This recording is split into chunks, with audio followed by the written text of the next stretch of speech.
Have you ever wondered how you can use that so-called useless talent? You know the one I'm talking about, the guilty pleasure, the one that you're really good at, but you secretly don't want anybody to know. Hey, everybody, Marty here. Welcome to Marketing Siege Radio, and it's time for me to be honest with you. I've been keeping a secret from you, and it's because I've struggled with that. I've struggled with having this useless talent, and it really is that guilty pleasure, and I'm kind of good at it in my own way, but I didn't want anybody to know because I was afraid that I'd be judged. Like, I was afraid that people would look at me, my peers would look at me and say, "How can you use something like that to further your business along whenever you struggled with it so much?"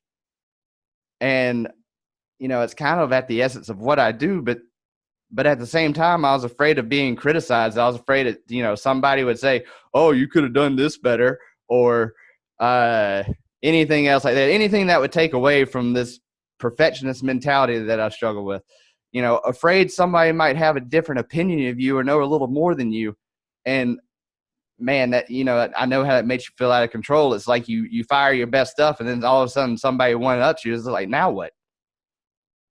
You're afraid that if you unleash this hidden superpower, then your life, both personally and professionally, will spiral out of control, landing you in total chaos from such a radical shift. But I got to tell you what, man, it's like, go ahead and start putting those fears to rest, because I've had all of these, and it's definitely a personal journey that everybody's got to work through at some point. But why not let today be the day you break those shackles and chains that are holding you back, those false beliefs that are weighing you down? And we talked about this yesterday. Luke and I did in the Magnetic Hero Facebook group that's actually getting the behind the scenes of this podcast. You must be in there to get it, by the way. But we were talking about physiology, and we were talking about how it related to the ability to change your mind. Because changing your mind is hard, but changing your body, pretty easy. Changing your body changes your mind, and then once you change your mind changes your body very, very easily. And I've had to fess up and come to terms with my hidden superpower that I was ashamed of, like I was embarrassed of, kind of just because what it meant to me. And Sadie Bug just loves to say hello like all the time. And, I was really looking to collapse time. I wanted to, direct my attention as a business owner, especially as an injured personal trainer. I wanted to direct my attention at income generating activities, income generating assets that run on autopilot. I was looking to collapse time. I was looking to, be everywhere at once, because once I figured out I can be on video, it's like, hey, I can repurpose this stuff everywhere, and I don't have to spend all my time on social media because kind of like can't stand it. It gets on my nerves. And most importantly, I wanted to enjoy the process. And I know it sounds kind of silly, but I am reviving my Twitch channel and going on this journey and showing people, like teaching life lessons and showing people how to use video games to market your products and services for free without any capital or paid advertising. I was like, it's video games. What? Like, I'm taking a stand, especially within some communities that I am a part of. Video games are a heated topic, and it's a great place to throw rocks.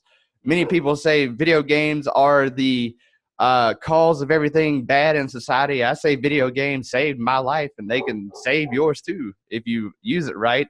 And you might find that story if you come watch me on my Twitch stream. But the thought process behind it is this: like, you're doing your hobby, you're doing what makes you fulfilled. Like, it doesn't have to be video games. It can be workout stuff. It can be stretching routines. It can be yoga. It can just be hanging out, talking with your potential customers. It doesn't have to be any of those things, but most importantly, it's like you're doing the hobby that makes you creative. Then you can take like all the gold value bombs that you're just going to spew out whenever you're just like kind of giving the end of the day report. Like, how many ways can that be repurposed? But most importantly, it's like, how do I enjoy the process? Well, number one, you got to do what you love. And number two, you have to stop caring what others might think. You know, it's like you are only in control of you. You're only in control of the moves that you make in this game. So if you're in a place like I was as an injured personal trainer who is like trying to grow their business, trying to get their message out there, is like, then sometimes you got to improvise. And this is what I come up with. And I learned that you're not going to be prepared for everything whenever it happens. Sometimes you got to be able to punt and scramble and make the best out of the situation. So remember, guys, you're one upgrade away.